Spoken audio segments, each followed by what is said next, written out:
నేను చూసే వచ్చాను. పైగా ఇలా చూసిన తర్వాత ఏవో 4 మాటలు నేను చెప్తుంటే నీకు ఎక్కకుండా ఉంటాయా? ఎంతో కొంత కెలక్కుండా ఉంటాయా? ఇదంతా ఎందుకు చెప్తున్నానంటే మా వాడికి నా కూతురు నచ్చట్లేదు. నేను సంబంధం చూసినట్టు నాకు నచ్చట్లేదు. ఇదంతా ఎందుకులేని చెప్పి మనసు చూక్కలు లాగిన బలవంతంగా మంచి మనసు తెచ్చుకొని మా వాడి దగ్గరికి వెళ్దామంటే నువ్వు నచ్చట్లేదు. టీ తాగండి. ఫీలింగ్ గురించి చెప్తున్నాను. ఇప్పుడు చూసుకోపోయేవాడికి లెక్కలేనంత ఉంది. అయినా లెక్కలు కట్టి అడుగుతాడేంటి? ఊరంతా నేను డ్యాన్సులు కట్టిస్తుంటే వాళ్ళు నన్ను డ్యాన్సులు కట్టిస్తున్నారు. ఒకవేళ ఇప్పుడు ఆడు చూశాక ఒప్పుకోలేదనుకో, నా మేనల్లుడి దగ్గరికి వెళ్ళి ఆడుగాళ్ళు పెట్టుకుంటాను. 4 మాటలు ఆడికి చెప్తాను, పని చేయకుండా పోతాయా? అలా నాన్నలాగాడు చాలా మంచోడు, అంతకన్నా మంచోడు. కలిసి ఉన్నప్పుడు నిన్ను వద్దంటే ఏదో పంతం అనుకోవచ్చు. ఇడిపోయి కూడా నిన్ను వద్దంటున్నానంటే సొంతమనేగా. ఈ రోజుల్లో ఆడపిల్లలు ఇది కాదంటే ఇమ్మీడియట్గా 2వ ఆప్షన్కి వెళ్ళిపోతున్నారు. ఇంకా ఏదో అవుద్ది జరుగుద్ది, ఇంకా అక్కడే అలాగా అలా ఉన్నారా? అలా ఉన్నారనుకుంటున్నావా నువ్వు కూడా?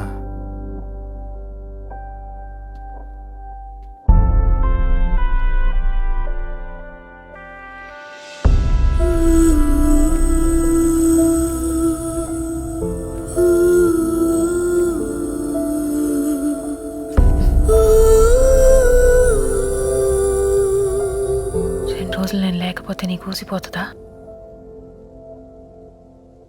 నువ్వు కాదన్నా బ్రహ్మోత్సవం ఆగదు కదా. వెళ్ళనా?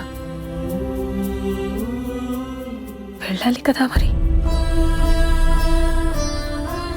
కళ్ళల్లో ఏం కనపడనివ్వవే.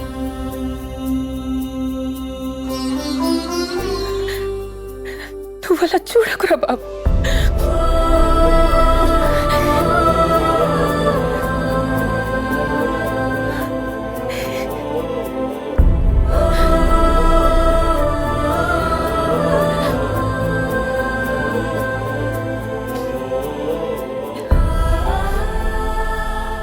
మీరు విడిపోయారంతే,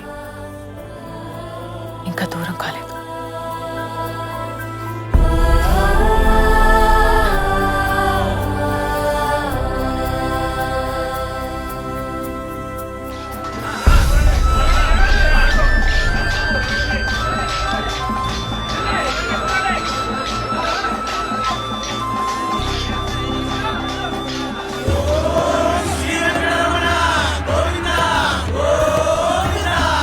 అన్నయ్యకి ఈయన పెయింట్ వేద్దాం అనుకున్నాడు, అన్నయ్య ఈయనకి పెయింట్ వేసాడు.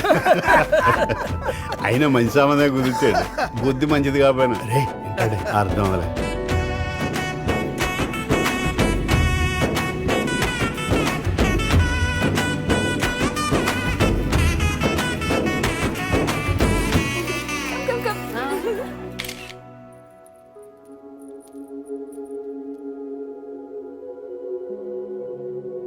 పెద్దేదో ఊరంతా వినిపించాలేనేమో, లేకపోతే ఊరు మాట ఎలానో మనకే వినిపించాలేనేమో.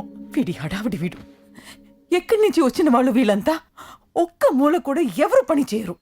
నా కొడుకుని వాళ్ళని పక్కన పెడితే అప్పుడు తెలుస్తుంది.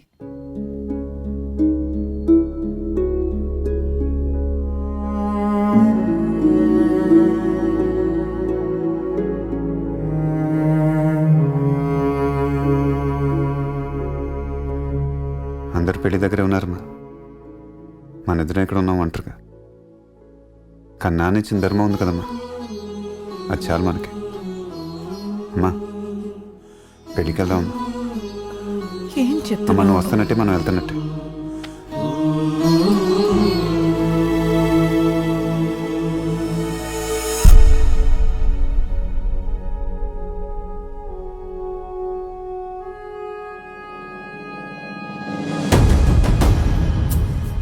Sorezom, sorezom, soremom, soremom.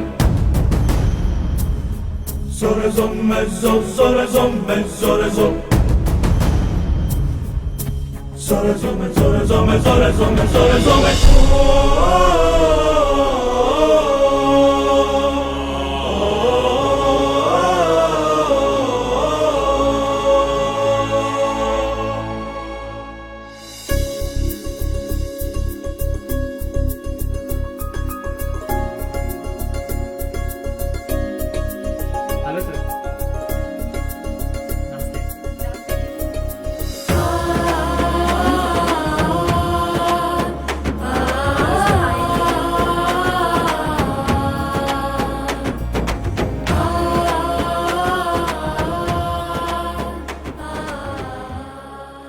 ఇది వరకు అట్లా ఒరే అని పిల్లలేము అలానే ఆవిడ అని పిలవాలంటే మనసు ఒప్పట్లేదురా ఈ పక్కంతా లాగేస్తున్నా అలా పిలవాలంటే ఎప్పుడు డైరెక్ట్ గా ఏదో ఒకటి అనేవాడివి పక్కకెళ్ళి సొనుక్కుంటావేంటి?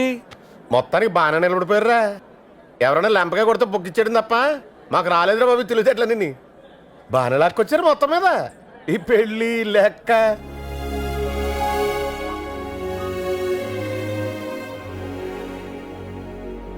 జోడి అరేంజ్మెంట్లు చూసి ఆశ్చర్యపోతున్నారు.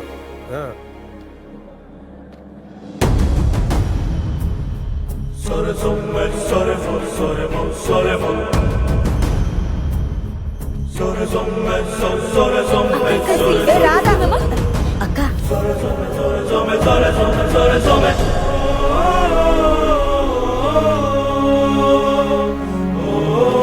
బాబు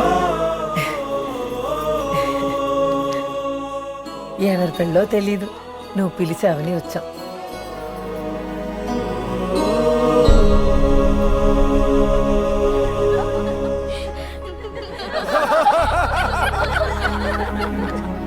ఏమండి రండి రండి.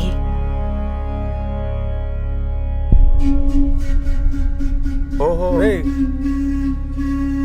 ఏలరా, ఏటనే పిలిచావా ఒకప్పుడు మీ బావ లేకపోతే దిక్కు లేదనేవాడు కదా, మరి ఇప్పుడు ఇదంతా ఎవరి వల్ల? ఇదిగో ఎక్కడెక్కడి నుంచో మీ చుట్టాలు అంటూ వచ్చేస్తున్నారు. ఎవరి వల్ల? నా వల్ల, మా బావగారి వల్ల. ఇస్త్రీ బట్టలు వేసుకొచ్చాడు అనుకుంటున్నావా?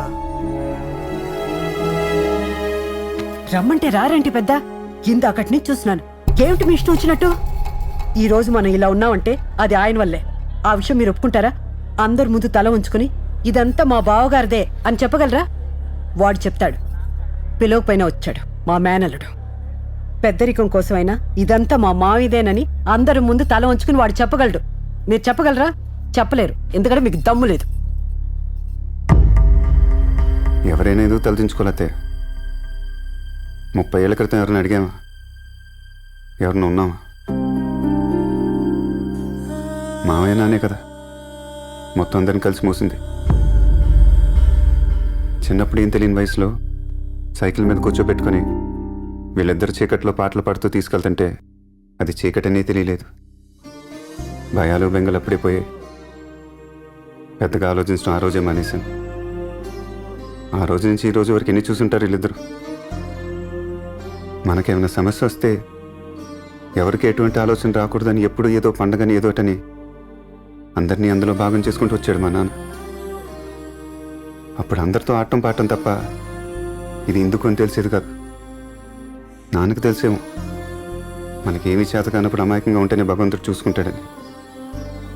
అలా అనుకుంటే మనం అమాయకంగానే ఉందాం మావయ్య. మనకెందుకు నీ తెలివితేటలు? మా నాన్న ఇప్పుడు నలుగురు ఉండాలి, నలుగురు కావాలని అంటే నాకెందుకు అర్థం కాలేదు. మీ ఇద్దరు గొడవ పడినప్పుడు ఏ ఒక్కరిని వదులుకోకూడదని నాకు చెప్పినప్పుడు అప్పుడు అర్థం కాలేదు. ఇదంతా నాకెందుకు లేని దూరం వెళ్తే అర్థమైంది. అందులోనూ నానున్నాడు, అందులోనూ నువ్వున్నావు, అందులోనూ నిజాయితీ ఉంది, అందరిలోనూ కోపం ఉంది, అందరిలోనూ అదే భయం, అందరిలోనూ అదే మంచితనం. అందరూ కావాలనుకోవటం, వెంటనే వద్దనుకోవటం. అప్పుడు అర్థమైంది ఆగా ఆలోచిస్తే అన్ని ప్రశ్నలేని. ఒక్క క్షణం కూడా నిలబడిన మనసుతో ఎన్ని సర్కస్లను చేస్తాం, దాంతో ఎన్నని పడతాం. అదిగో అందుకే అనుకుంటాను మా నాన్న ఎప్పుడు నలుగురు కావాలని కోరుకుంది. 7 తరాలు వెనక్కి తెలిసింది మా నాకు సంబంధం లేనివాడు కూడా నాకు ఆత్మీయుడు అవుతున్నాడని. ఇంకొంచెం ఓపిక చేసుకుని 14 తరాలు వెనక్కలుంటే ఎవడు ఎవరికి పరాయుడు కాదు, అందరికీ చుట్టాలు అవుతారు. ఇంతమంది దొరికారు కదా అని నేను నిన్ను వదులుకోలేను మా నాన్నకు కాదు, ముందు నాకు కావాలి నలుగురు. మీ అందరూ ఉండబట్టేగా నేను ఇలా ఉన్నాను. ఎప్పుడు చెప్పారు మావయ్య నాకు బెంగ అనేది ఒకటి ఉంటుందని?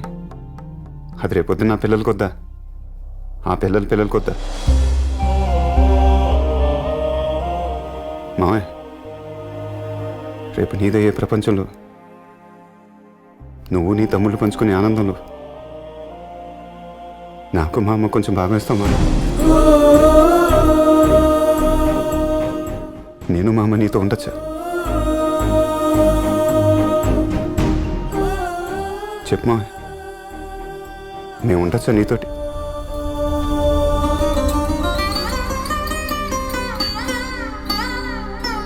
ఉండాలా వద్దా చెప్పు, ఉండాలా వద్దా?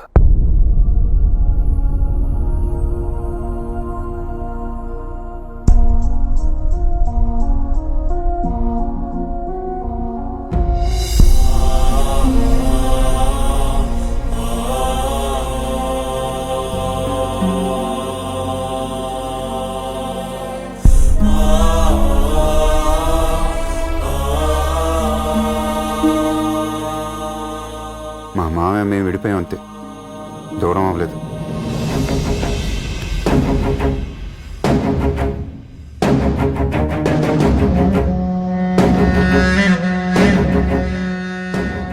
ఒకవేళ ఏ కారణం చేతనైనా నేను చనిపోతే ఈ ఆస్తి మొత్తం నా పెద్ద బావమరిదికే చెందుతుంది.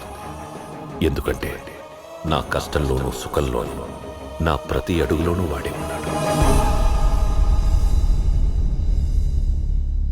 ఏంట్రా నేను ఇన్ని కోట్లు పెట్టుకొని ఇంత కక్కుర్తిగా ఆలోచించానా అనిపించింది. కానీ తర్వాత మొత్తం ఆస్తంతా నీకే రాసి చేసినప్పుడు ఒక మనిషి కోసం ఇంత చేయొచ్చా? ఆలోచించకుండా ఎంత పడితే అంత ఇచ్చేయొచ్చా? నమ్మలేని నిజాలంటే అబద్ధాలనుకున్నాను. అవి అద్భుతాలని మీ వాణ్ణి చూసిన తర్వాతే తెలిసింది.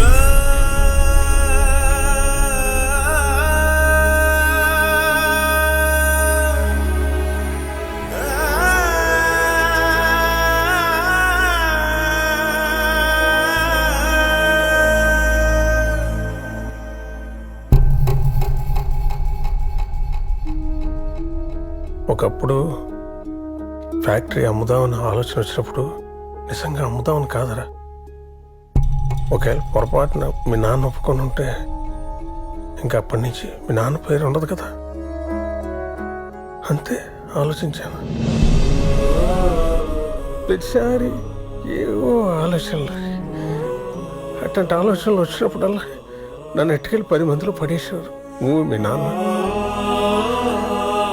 కానీ 2 నిమిషాలు చాలా బాగుండేదిరా. ఒక 2 నిమిషాలు ఎంత బాగుంటే జీవితాంతం ఇంకెంత బాగుండేదో అనే మొక్కకి ఈ ఎదపొరికి తట్టుంటే ఇక్కడ దాకా వచ్చేది కాదు. నాకు తెలిసి మీ మొత్తం దగ్గర నాలాంటి చెడ్డోడు ఉంటాడు రా. మీ తాత దగ్గరికి వచ్చేసరికి కొంచెం తక్కువ చెడ్డోడు, మీ నాన్న దగ్గరకు వచ్చేసరికి నేను ఈ రోజుతో ఆ చెడు కూడా పోయిందిరా. పోయింది ఈ రోజుతో. శ్రీరామచంద్రుడు రా మీ నాన్న. నేను హనుమంతున్నా కాదో నాకు తెలియదు, కానీ మీ నాన్న ఎప్పటికీ శ్రీరామచంద్రుడే.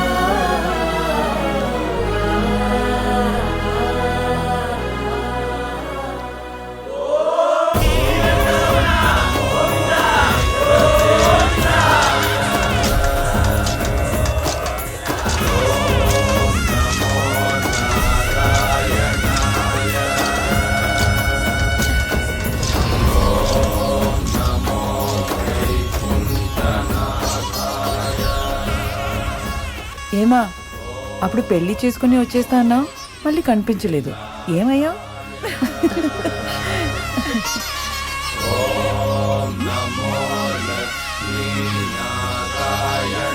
దేవుడు వస్తున్నాడు.